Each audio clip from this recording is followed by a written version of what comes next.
Hey fellas, your commissioner here, coming at you for a little first video of the year. The draft recap video sponsored by Red Baron Pizza. Red Baron Pizza. This is the brick oven crust pepperoni pizza. Oh, get that back in frame here. Hey, week one or week zero. Still trying to catch up here. Pepperoni pizza. Pepperoni's made with pork, chicken, and beef. So a good mixture. You know, you kind of get all the land animals. You see there the guy's a pilot. You don't think I'm a pilot? Excellent source of protein, good source of calcium, 100% real cheese. The first time we've ever had a sponsor for the draft recap video, so we're breaking new ground here. Calm mealtime chaos with pizza the whole family loves. You see that? The whole family. Red Baron, it's always there for you. It's there for the boys. Whenever sometimes only one free pizza might be available. And it happens to be in the middle of the draft, and Red Baron's got your back. Right, Red Baron's got your back. Little trick Savoy has shown me is buying a little bag of pepperonis and then drizzle them up, get quadruple pepperonis. Because Red Baron is better than most, maybe like a DiGiorno or something like that with the number of pepperonis they give. I think they're very, very fair. Always at least 2 to 3 pepperonis. Some people need more. I understand that. I get that. Savoy, big brain move to do that. So, yes, the Red Baron Brick Pizza draft recap. Well, fellas, we drafted in NWA again for... Oh, actually, here. Actually, have a slice. Cheers. It's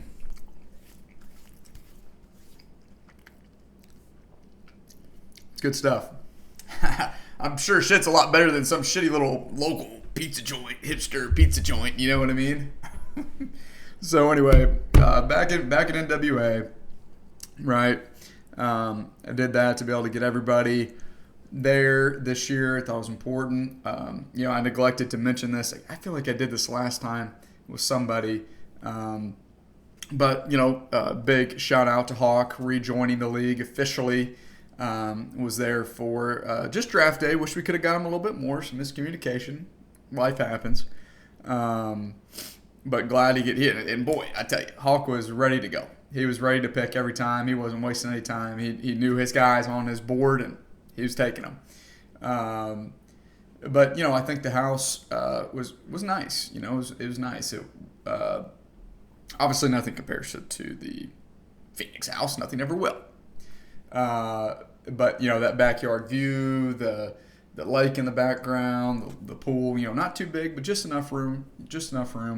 I had some nice games, head-to-head, little tournament action on college football 25.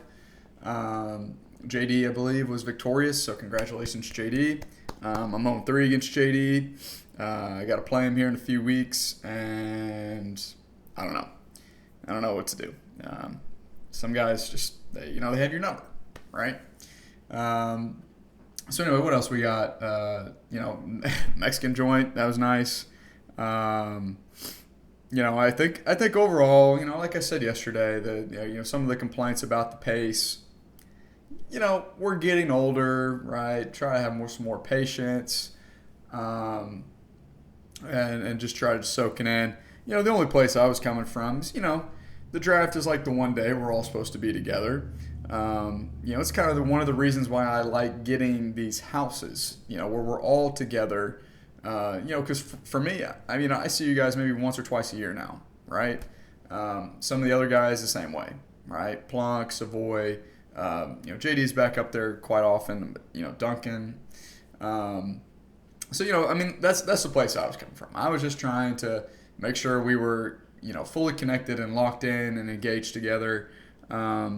Just because, hey, we're getting older. We don't get as much of these many of these moments as much as we used to, at least for the folks who don't live in Northwest Arkansas, and so that's all I was coming from. But, everything, I'm a very passionate guy, right? I'm a very passionate guy. And, but just know it's coming from a place of love, right? I love you guys. I love you, Craig, even though, but, it's it's fine. I think the most important part is we had everybody there. You know, Wilson and Hawk, I wish they could have spent more time with us. I know they wish they could have spent more time with us, you know. But that's just part of growing up, right? Just part of growing up. So, Jablonski, draft order, went much better than I expected. You know what I mean? Much better than I expected. 101 for the third time in league history. I believe that's the most of any owner has ever had 101. And boy, did I forget how much I hate drafting on the turn. But as we get into this, you know, snipes all over the place, really just for one guy. One guy got sniped 3, 4, 5, 6, 7. But I think it still worked out okay for him. You know, we had some guys, little fog brain into the draft. You know, Kendrick Bourne. Oh my God, it's Kendrick Bourne over Pop Douglas, over Jalen Polk. We'll get to that in a little bit. And then, you know, like I said, Hawk getting ready to pick really quick. I was pleased. That first 7 rounds was, like some of you guys said, I mean, it's some of the best we've ever had, I think. So much talent back in the mix. This is probably the most talent we've had back in the mix in a draft in maybe 3 or 4 years. You know, maybe since we even instituted keepers in the first place. I think we finally have fine-tuned the rules enough over the last few years to where now, you know, we have a nice mix. Still plenty of owners keeping guys with great value to good value, but still having that top end talent available year over year in the top of the draft. So, without further ado, let's just go ahead and start with the Curse of the 101, Taylor's version, the Commish, picking 101, and you know, I toyed around. I really need a wide receiver. You know, should I take Tyreek? It's gonna be Tyreek. I'm gonna take Tyreek, right? I gotta take Tyreek. He's my boy. Yeah, I mean, he's the only reason my team won any games last year, right? Maybe CD. The contract. I've been there, Lev Bell, done that. Not fan. And then, you know, old reliable. CMC. A guy who dragged a mediocre cast-off owner and Mr. Dylan Shade to a 2 seed and a berth in the championship game. Well, shit, if he can do that for that guy, he can do that for me, right? It was CMC. So, anyway, running back room, you got CMC and JT. Good. And then Marshawn Lloyd and Bucky Irving. So, I mean, pretty much just ignored running back, you know, for the rest of the draft. Obviously, keeping JT in the second round, my only keeper. This is the first time I think I've ever only kept one player. Looking at the keeper chart here, I believe I could have kept Romeo Doubs 1 round better than what I would have, you know, than I ended up drafting him. But it's just nice to have the flexibility. So the wide receiver room, DK traded up trades, right? I forgot. First time in a long time. Well, all right, so yes, we understand D-Shade and Blaine made the trade 2 years ago. That was a nonsense trade, all right, with a former owner. Doesn't count, all right? It's been a really long time since we've had some legit draft pick trading, okay? And, you know, Connor and I have been kind of talking about it. He really wanted to make a move. And, you know, I knew that you guys, you need to see it, all right? You need to see somebody else take that leap to feel comfortable getting in that mix as well, right? So lead from the front, took a trade, probably could have got a little bit more value out of it. That's all right. You know, I trade my 301 and 501 to Connor for 207 and 807. And honestly, you know, the guys that I got there were guys that I wanted, right? So DK Metcalf, number 1 wide receiver, Chris Godwin, Cortland's got to get your guy, Chris Godwin, Cortland Sutton, got to get your guy, Lad McConkey, Romeo Doubs, got to get your guy, and Hollywood Brown. So just hammered the wide receivers after starting running back. Really the only way you can do it. You know, I think, got a lot of guys who are kind of coming off some down years. Got a guy in DK who's going into a contract year. Contract year wide receivers typically, historically, have had some really good seasons. Whenever that's the case, and you try to get some upside there with Ladd. 3 rookies, not typically how it goes for me in these drafts. I feel like I always miss out on the rookies because rookies are our league pretty highly values rookies during drafts. I would say it's 2 to 3 rounds higher on some guys. Oh shit, the Cowboys are signing Dalvin Cook. Ooh, he's going to be a big pickup. Might have to change a little waiver fab around there. And then, okay, so anyway, back on track here. Sorry, first video, a lot going on, sidetracked, getting back into the flow. Brock Bowers is a tight end. Probably going to be a little bit of a slow start. At that guy, from the guys that were left at that point, I just thought Brock had the most upside. Why not, right? Maybe I strike gold, 2 years in a row. Sam Laporta, and then followed up with Brock Bowers. Maybe, who knows?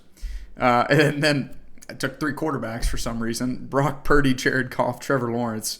Been mulling over the last few days. Who am I going to cut off the bat? I can't go into the season with 3 of them. It's just not good for me. Honestly, having 2 of them probably really isn't good for me either, because I'm just going to toil over that every single week. But I think I've decided who I'm going to cut. We're going to move forward with 2 guys for now, and got a plethora of running back potential waiver acquisitions lined up, ready to go. So, anyways, I hated this team coming out of the draft. Hated it. I'm pretty sure every time I draft 101, I hate my team. Probably most drafts, really, I hate my team.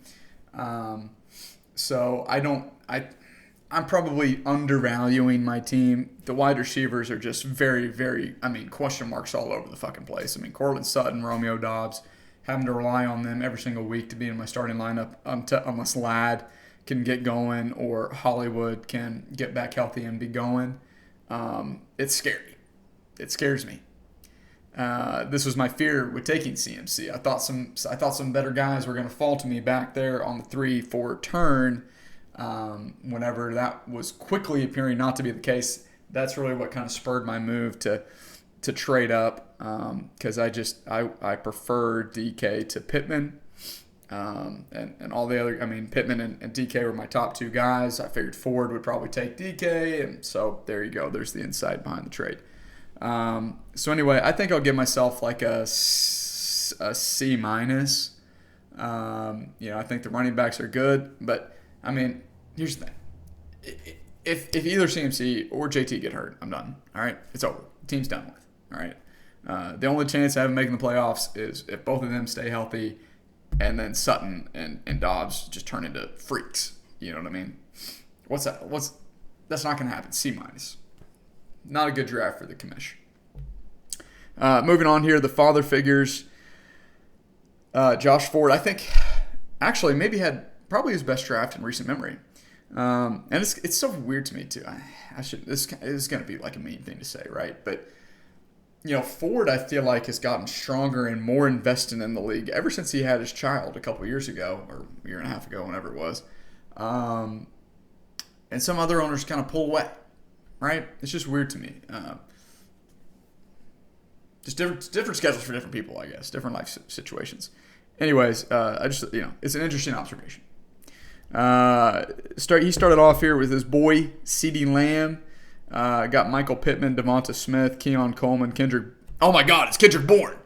Marvin Mims and Roman Wilson. Roman Wilson. I don't know why I thought his name was Romeo. His running back room is Kenny Walker, Alvin Kamara, Zamir White, Zeus, Gus Edwards, Jaleel McLaughlin. Not really a Ford guy, that one. That's interesting. But, of course, wanted to make sure he had a very strong running back room, right, as Josh always does. Strong strength, Gus Bus. Zeus, bowling people over. Quarterback, he went Dak Prescott. So if you're keeping up at home here, he's got two Dallas quarterbacks, or I'm sorry, two Dallas players now. Follows up with a tight end, Jake Ferguson, to get the triple stack. The Live Moss Mile for 4 days. I would be remiss if I didn't bring that up. I can't believe I almost forgot it. The triple stack made me think of food, Taco Bell, boom, making connections. Credit for Ford, he kind of bitched and moaned about it a month or so ago. And finally, he realized it was a losing battle. He said, you know what? I'm just going to do it. I'm not going to complain about it anymore. And I thought he did it valiantly. He jogged the whole time. He wasn't walking. He wasn't half-assing. Full effort. Well, not full effort probably, but full effort for Ford. Right? I mean, he's a big guy. He doesn't run, and he just housed that food. We got him the Mexican pizza. We got him the Chalupa Supreme. We got him the Crunchwrap Supreme. We got him the five-layer cheesy burrito, a large Baja Blast, Senna sticks, or Senna twists. He just housed it all, held it in. Felt like shit probably for about a day, full 24 hours, but purged the demons from his system and maybe really cleansed him, cleansed his spirit and allowed him to have this well of a draft that he had. Because I mean, honestly, this team I think might be the second or third best team on paper. Definitely top 3 team, I think.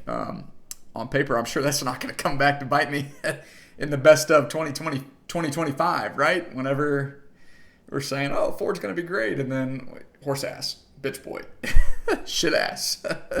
But yeah, I mean, I think he got really good running back value and depth. He could potentially swing a couple of those pieces. I think his top 3 wide receivers are extremely solid. Devonta Smith as your wide receiver 3 is great. Michael Pittman as your wide receiver 2, great. CD has the potential to be wide receiver 1. Yeah, I mean, his wide receiver depth is non-existent. I will say that. Keon could be good, could be bad in the flex. Kendrick Bourne's already been cut, right? He's on the PUP. Not healthy. Wasn't healthy at all. Marvin Mims, irrelevant. Roman Wilson, irrelevant. Thin team as normally is for Ford. The back half of the draft, he just kind of, he doesn't really, I don't know these guys, right? So who am I going to pick? But Ford's team's going to go as the Cowboys go, right? I mean, to be that heavily invested in an offense, they need to be top 4, top 3 probably in the league, maybe top 5. Because if they're bad, right, if Dak shatters his ankle again, or heaven forbid, right, it's not going to go well. It's not going to go well. Dak's the catalyst. If Dak can repeat the success he had last season, Ford is going to compete for a title. If he can't, it might be competing for horse ass again, right? So, but we'll give Ford a solid. We'll give him a B plus. I like the starters. The bench is just too bad for me to give him a full. Get him up to that A class. But a B plus is probably his best grade he's ever gotten. So I think he's going to take that all day. Next here we got kickers' lives don't matter. Kickers' lives do matter. I'm sorry. Whoops. Duncan, the horse ass, the bitch boy horse ass. Titles are still in flux with all those positions. For Duncan, apparently his weekend ranged anywhere from, pissing on the wall to making trannies, passing out on one of the pool chairs and popping a screw loose. And almost beating me his first game ever playing college football 25. No allergic reaction this year. So, that's a step in the right direction. The team, I don't know if it was a step in the right direction, though, from horse ass, right? He had Tyreek Hill, Terry McLaurin, Brian Thomas Jr., Jacoby Myers, Jerry Jeudy, and Adam Thielen as his wide receivers. Running back, he had Josh Jacobs, Isaiah Pacheco, Ramondre Stevenson, Ezekiel Elliott, Jerome Ford, and Tajay Spears as keeper late there. Travis Kelce in the third, and Tua as his quarterback, the very last quarterback or team to take their starting quarterback. Duncan waited it out, and I remember what happened to the last. Do you guys remember what happened to the last quarterback that was drafted last season? I think he had a pretty good year, right? Pretty healthy, stayed pretty healthy all year, I think. It'd be a shame. Couldn't happen to a nicer guy, right? Tua, he's a good guy.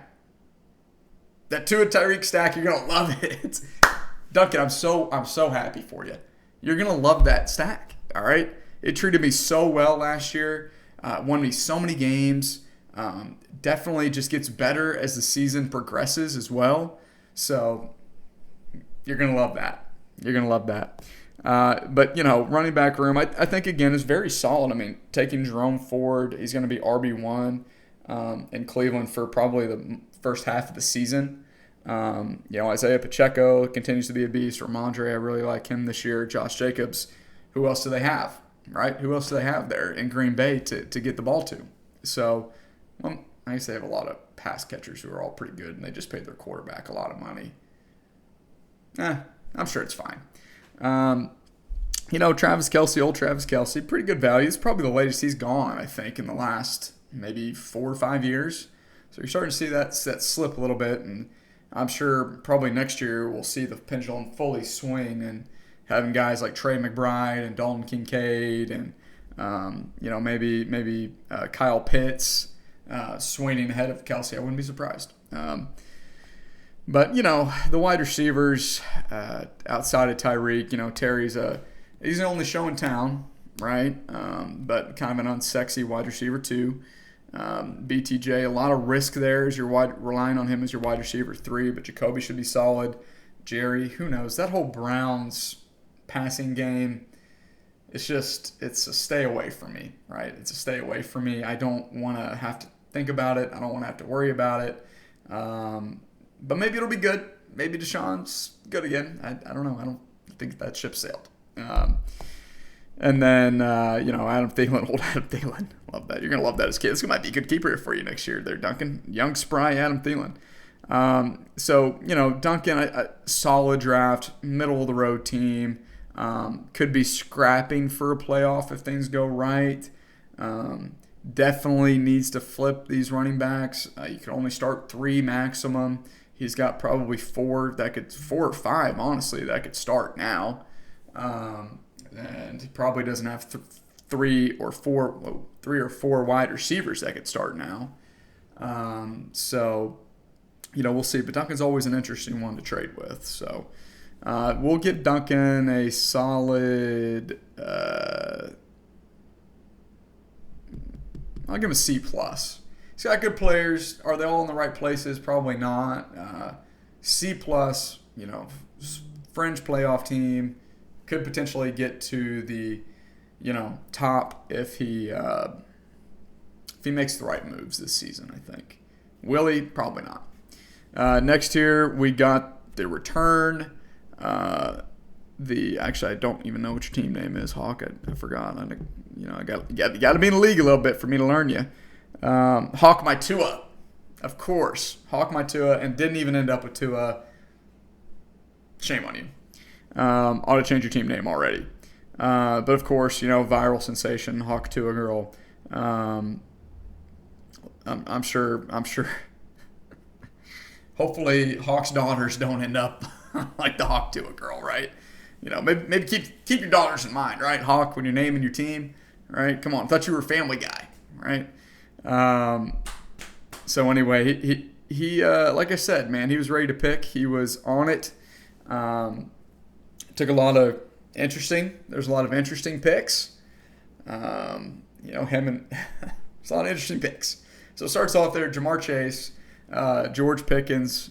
Where's his other picks team? This is actually probably an easier way to do it.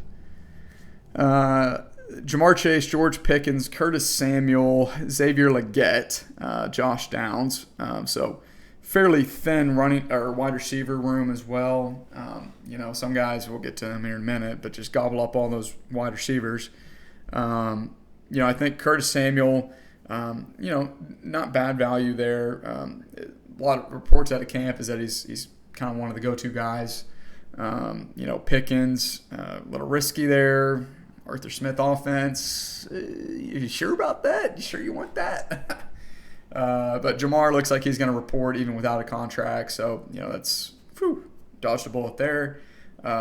Running backs, he's got Singletary, Derrick Henry, Raheem Mostert, Cam Akers, and Roschon Johnson. So, some good guys, some good cut bait guys for Hawk. He shouldn't have any problems moving on and trying to go after some waiver wire gems. I'll say that. But, it's an old team. Joe Burrow at quarterback, George Kittle at tight end, also Dallas Goedert and Caleb Williams. One of the only other teams who took 2 quarterbacks and 2 tight ends. I told him too. It's like, we don't really do that in this league, And what does he do? I feel like the next 2 picks, he takes his second quarterback, and then a couple rounds later, or no, back-to-back picks, takes his second quarterback and his second tight end. I literally think just the round before I told him that information. And so funny guy. Hawk's a funny guy, isn't he? I think it's an average team. I think it's Hawk, right? This is what Hawk gave us for years and years. Just a nice, consistent. At the time, I think it was like a 7-6, maybe a 6-7. Every now and again, maybe dip down to 5 wins or 7 wins or 8 wins potentially. Kind of like Arkansas, maybe, where Arkansas should kind of be living, right? Arkansas football. So, I think that Hawk can definitely make the playoffs with this team. Will he is to be determined. But I give him probably a C. Just give him an average C grade there. Next here we got the champ, the back-to-back champ, the Swamp Donkeys.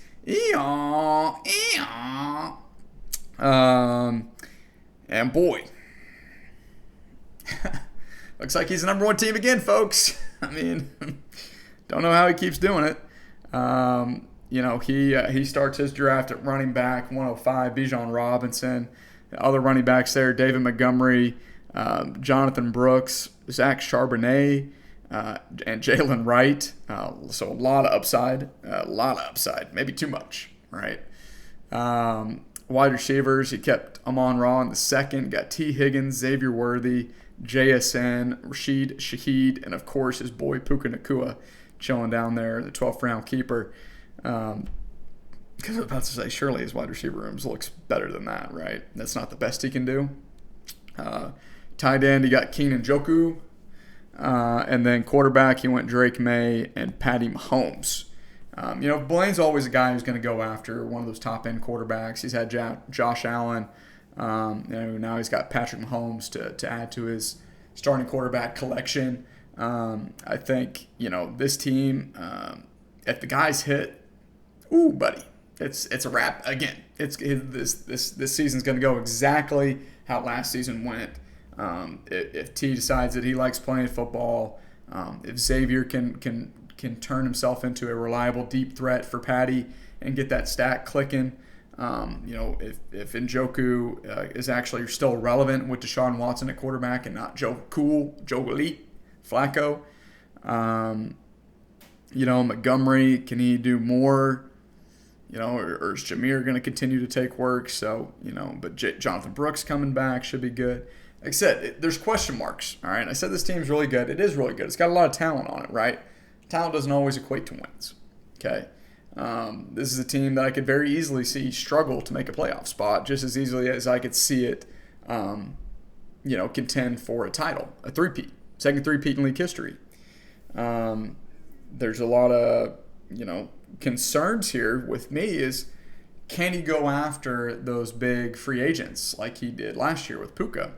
Not only is his budget drastically less than what every other owner is in the league because of the investment he made in Puka, but he's got a lot of upside guys that, can you cut them? Or how committed are you to their potential keeper value, right? Drake May, how locked in are you with him? How long do you keep him before you cut him, right? Jalen Wright, same way, right? So I think it's going to be interesting for Blaine. I certainly think that he has proven over the last couple years. How can you give him any, if the luck doesn't run out, and to me, this is almost like a heat check team, right? For me, I think Blaine is almost giving us a little bit of a heat check, saying, let's just see, what do I have to lose, right? What do I have to lose? This team's not going to win horse ass. It's not bad enough to win horse ass, right? With enough core pieces that he has. So why not just swing for the fences and see how much luck I can really have? Because that's a big part of this game. Blaine realizes that. He knows he's gotten lucky with injuries the last couple seasons. Hey, he's playing fast and loose. He's got a baby on the way. And maybe his luck will run out. Maybe it won't.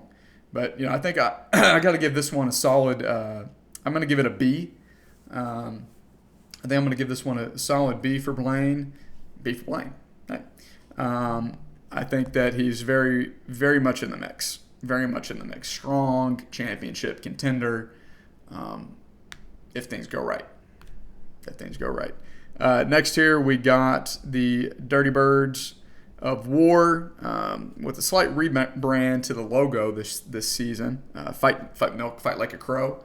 Shout out Always Sunny. He started his draft at wide receiver. JJ fallen to 106. Great, tremendous value.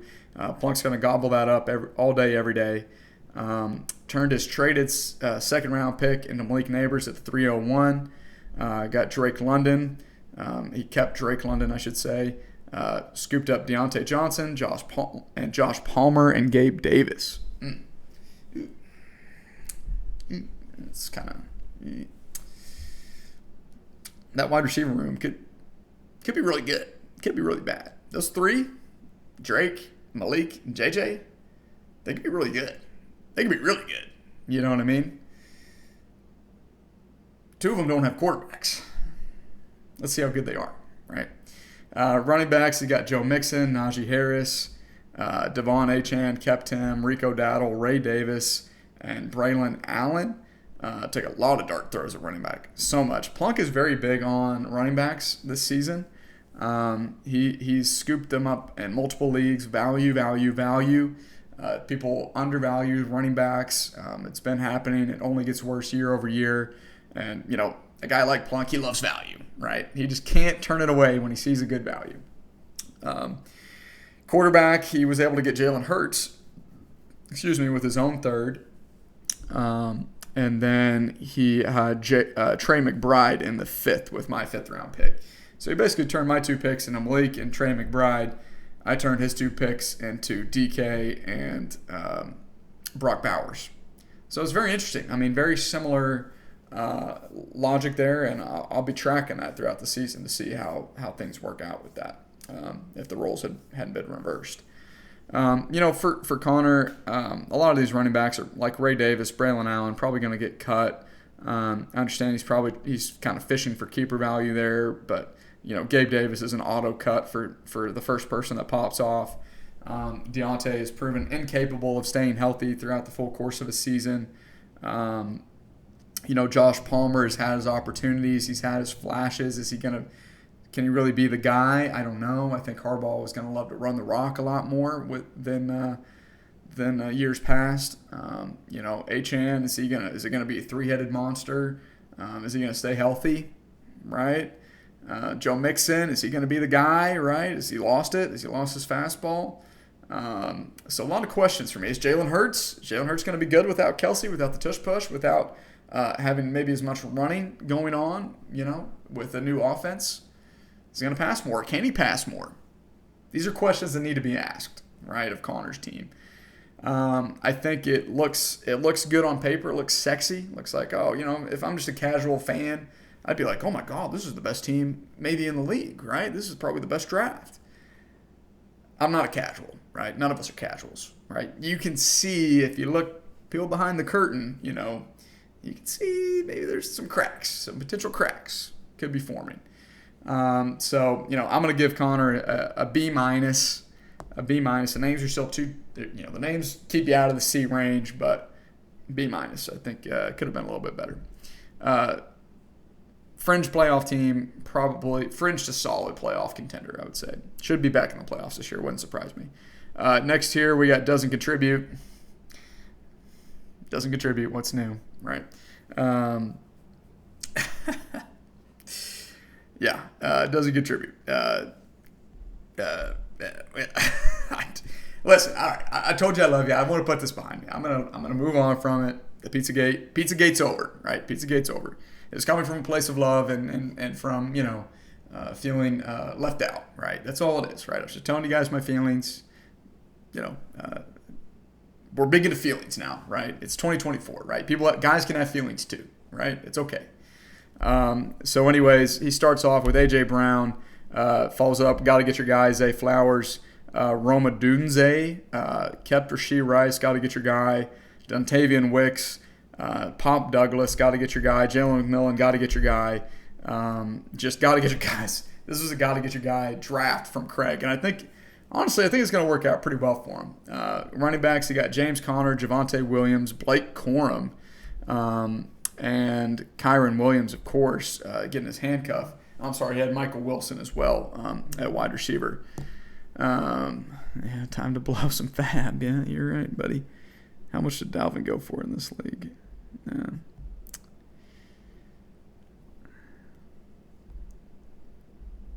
Let's see, where is he?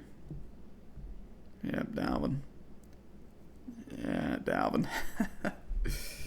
There's going to be some money thrown around today here in about an hour. I'll tell you that. Let's see. All right, get back to bringing that wood. Apologies for the delay. Sorry, Craig. I was talking too much good shit about your team. I had to stop myself real quick. So Craig, old Craig, he had Josh Allen at the quarterback, first quarterback off the board at the 206. Quite the surprise for me. And then Kincaid in the fourth coming back around. So I think Craig, he's got upside all over the place. You'll get your fab, Connor. Don't worry about it. I got my best guys on it. I got Duncan on it. So checks in the mail. Surely you're not going to blow all 125. Wait, I already put yours on there. I already put your 5 fab on there. So if it's not on there, take it up with the chief of police. I have not adjusted Blaine's fab down yet. I need to do that. So anyway, yeah, for Craig, it's a little risky. There's some risky guys here, but a lot of upside as well. A lot of upside. Slot Rasheed in there at the wide receiver 3. Javante's prime for a bounce back here. Love him. Wish he could have done well for me last year, but that's neither here nor there. McMillan looks like he has some potential pop. Pop Douglas, obviously. Dontavian Wicks, great reports coming out of camp for him all preseason. Caught a long touchdown. Looks like he is an electric factory waiting to happen. Rasheed's obviously not going to have anything happen to him until next season. I think Craig, low-key, might be my favorite draft of any team this season. I'm kind of flirting around with maybe giving him an A-. I can't do that, right? An A has to be a truly special elite draft. There's still enough question marks in there. I don't know, though. But he did get pizza for the guys. I said I'm putting Pizzagate behind me. A- for Craig. A-. His best draft maybe ever. Moving on here, we have the line. What's the team name? The McConkiners. Kept that rolling this season. Good, nice to see some consistency there from JD. The McConkiners, they started off their draft at Jahmyr Gibbs, running back. Had kept Rachaad White obviously in the 5th. Aaron Jones, Trey Benson, got to get your guy, and Antonio Gibson down there, like that late stash pickup. That's nice. Wide receiver there, Nico Collins, DJ Moore, Amari Cooper, Christian Kirk, Khalil Shakir, and Mike Williams. So very solid. A lot of solid guys. A lot of good wide receiver 2s in that group. Probably about three to four, maybe 5 solid wide receiver 2s. Quarterback, you got Kyler Murray late, kind of right there in that little mini 8th round run on QBs. Fuck you. This is going to be a really long video. Shit. I'm gonna run out of memory because I put this on like high settings too. I can't do that. Like I'm already at 48 megabytes and it's only 40 minutes in. So yeah, again, we're probably gonna have to speed through these last four guys. Tight ends, you got T.J. Hawkinson and Pat Fryermuth. That's the worst tight end room in the league as it currently stands. No, I take that back. It's the second worst. The next guy I'm about to talk about is the first worst. Holy shit. Yikes. Talking about this other guy, JD, not you. Pat Fryermuth, okay. Maybe he'll turn into Jonnu Smith last year on the Falcons. But Hawkinson's out for probably at least 4 to 6 weeks of the season, and coming back from ACL, he's going to be the same player he was last season. I don't know. History tells us no. So for JD, I think it's an okay team. I think it's a fringe playoff team. It's a consistent team. JD always just drafts an extremely consistent team, and I think this is another one, and I think this is a solid B, solid B for JD. Solid B. I think the running back depth. I'm not a big fan of his bench RBs. I do think he has some good wide receiver depth there, and with Shakir, good potential there. So yeah, solid B for JD. Next here we got what's his name now? I know he changed it. He has no team name still in Sleeper. This guy is my fucking assistant to the commish, and he can't even set a team name.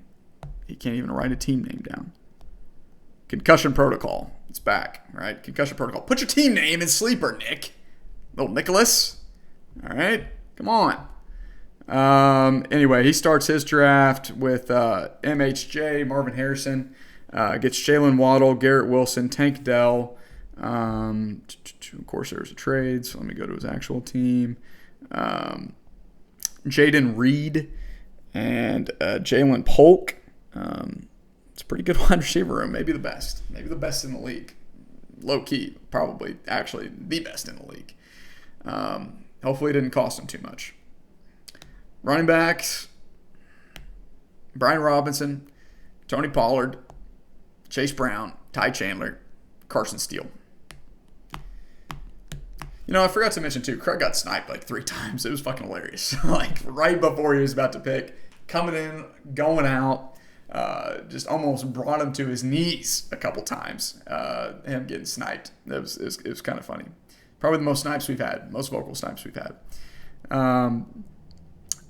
Everybody was hyped about the Carson Steele. I mean, he's not gonna do shit. It's cool. He's a cool story, right? He's not gonna do shit during the season. It's probably the fucking stocks to the moon now for Carson Steele. This is going to be on the best stuff too when Carson Steele is the RB5 at the end of the year. Quarterback, he got Anthony Richardson as only quarterback. Tight end, he got Mark Andrews and Isaiah Likely. I forgot he got Mark Andrews. So JD, yes, I'm stand corrected. You actually have the worst tight end room in the league. Not even close. Because I forgot that Nick had Mark Andrews. I thought he just had Isaiah Likely. I was like, how did this happen? So great wide receiver room. Anthony Richardson's scary as fuck, but there's plenty of quarterbacks on the waiver wire. Running backs, probably maybe the worst room in the league, potentially just a bunch of RB2s. But maybe they'll be good. Who knows? Not the, outside of Nick hoarding wide receivers, I'm not a fan of the rest of the pieces really on his team. For that reason, I'm gonna give him a C. We're gonna give Nick a solid C. And he will be a fringe playoff contender just because of the wide receivers, but it could go bad quick. Next here, Flo's Fury, new team name on that one. I liked it. Flo's middle finger flipping the world off, just like he wants to flip off the haters, of which there are many of his team. Saquon Barkley's first pick. He also kept DeAndre Swift in the 6th. Picked up Nick Chubb in the 7th. Probably won't play for 2 months. Austin Eckler over the hill. Kamani Vidal, kickoff guy, special teams guy. And then you look at the wide receivers. You got Debo, Mike Evans, fat ass Keenan Allen, DeAndre Hopkins. Got to get your guy. Tyler Lockett, Darnell Mooney. Quarterback, you got Action Jackson Lamar, very nice. And tight end, he has Laporta and Dalton Schultz. So to me, this is a you're starting 2 tight ends. This is me. You're starting 2 tight ends every single week with Dalton Schultz and Sam Laporta. Because the rest of the team, it's kind of scary. You're going to need Lamar to have a big, everybody thought he was going to take Patty. Everybody was stunned whenever he let Patty slide there in the second round. He's still able to get an elite quarterback late. I don't know. It's just not a sexy team to me. It's a very Wilson team to me with these picks. So we're gonna have to give Wilson we'll give him a C minus. He'll be down there with me. Battling for horse ass, I think. Next here, Savoy again. I just feel so. I got to learn you guys new team names. Stroud Boys, stand up, of course. We'll start off with his number 1 keeper, C.J. Stroud, at the end of the draft, 1402. He also took Jaden Daniels in the 8th round. Very perplexing to me. It's very pissed me off because I thought either Jaden or Kyler was going to fall back around to the 8th and 9th, and I could gobble them up. Because Ford, Duncan, and we all had a kind of a gentleman's agreement to keep waiting. Ford, of course, broke that first. What are you doing? Hawk taking his second quarterback before some guys even have one. Don't do that, guy. All right, you come in here. This is how you want to return. You like that? No. Anyway, Savoy. He started off wide receiver heavy. Devontae Adams, Stephon Diggs, Chris Olave, kept him in the 3rd. Got Calvin Ridley, A.D. Mitchell, and Troy Franklin. So really a couple really high upside guys, rookie wide receivers. Calvin's probably going to be the wide receiver 1 there in Tennessee. Devontae, if he can get something going with Minshew. Diggs, if he can get that stack going with Stroud. That could be deadly, and it could be a bunch of guys that are over the hill and have mediocre to mid-ass quarterbacks, and a couple rookies that don't pan out, and it could be the worst wide receiver room in the league halfway through the season. Running backs, he's got James Cook, Zach Moss, J.K. Dobbins, Tyler Algier, so a bunch of backup running backs other than James Cook. Tight end, he's got Evan Ingram and Ben Sinnott. I like that. I think Ben Sinnott is obviously kind of fishing for the next Laporta. I thought Sinnott would probably make it down to the 13th or 14th, but guys in this league just get sharper every year. They see and adapt and learn from past drafts. And Savoy is certainly a historian of this league. He spends a lot of time, a lot of effort and energy researching the league's history and keeping up with it and tracking it in different ways. And I'm very appreciative of him for that. But I think I can only give him a C+. I think he's a fringe playoff team. I think I'll be right there kind of battling out for Jeff Fisher this year, to be quite honest. And then finally, all you need is love. Finally, get your guy, Rip. Takes Jordan Love to get him on his team. Didn't believe in him last year. Said, Jordan Love, you need to prove it to me. Proved it to him. Changed it from can you feel the love to all you need is love. He's feeling it. He's in the groove. He was nonverbal only a couple times this weekend. You know what I mean? Back to his old tricks. But wide receiver started out Cooper Kupp. One of the surprises of the draft for me to take him there at the 112. A little bit of a gamesmanship there, I think. You're not going to keep. I think it was actually kind of a savvy move by him. If Cooper Kupp's the guy you're going to get and ETN is the next guy you're going to get, why not take ETN and try to keep him next year in the second? Because that could potentially be a lot better value than keeping Cooper Kupp in the second next year. So I really like that move. Drafting on the turn is so vital with our keeper rules and making sure if you've got a guy that you think has a better keeper chance, you put them at the bottom and at the top of the turn instead of the end of the turn. So Anyways, also got Brandon Ayuk, Christian Watson, Jordan Addison. Oh, God, yuck. Ricky Pearsall, Luke McCaffrey, Jameson Williams. Oh, yuck. Oh, my goodness. Running backs, better. Travis Etienne, Brees Hall, Jalen Warren, Chuba Hubbard. Tight ends, he's got Kyle Pitts and Cole Kmet. So, again, solid there as well. I really, some of these bench guys I really like. I think he has probably one of the strongest running back rooms in the league. I think right up there with Ford. If Jay Love can continue to prove that he might be the guy, that could pan out very well. But those wide receivers, Christian Watson is your wide receiver 3, Addison is your wide receiver 4. I guess interchanged with Jameson Williams. I don't know. He went big game hunting there later in the draft, and I'm not sure it's going to work out. I got to give Rip a C- as well. I think Rip's going to get a C- for this draft. Don't love it. Don't love it. I think he's going to be maybe a horse-ass team as well. So anyway, that's all I got this week, fellas. Hogs start their season tomorrow, playing UAPB. Excited for it. Going to be there in the flesh. And State of the Union, first State of the Union, Week 1 preview will be coming 1 week from today on Wednesday. Looking forward to that. Excited for that. And then shit, man, football's right around the corner. It's next week. It's literally 1 week and a day away. This month has just flown by. And I can't wait to get after it with you guys. Another fun, successful season. Move to Sleeper, move to Discord. I think things are looking up. And anyways, good luck this season, fellas. Good luck with these waiver runs today. Hopefully you get your guys. And as always, Woo Pig.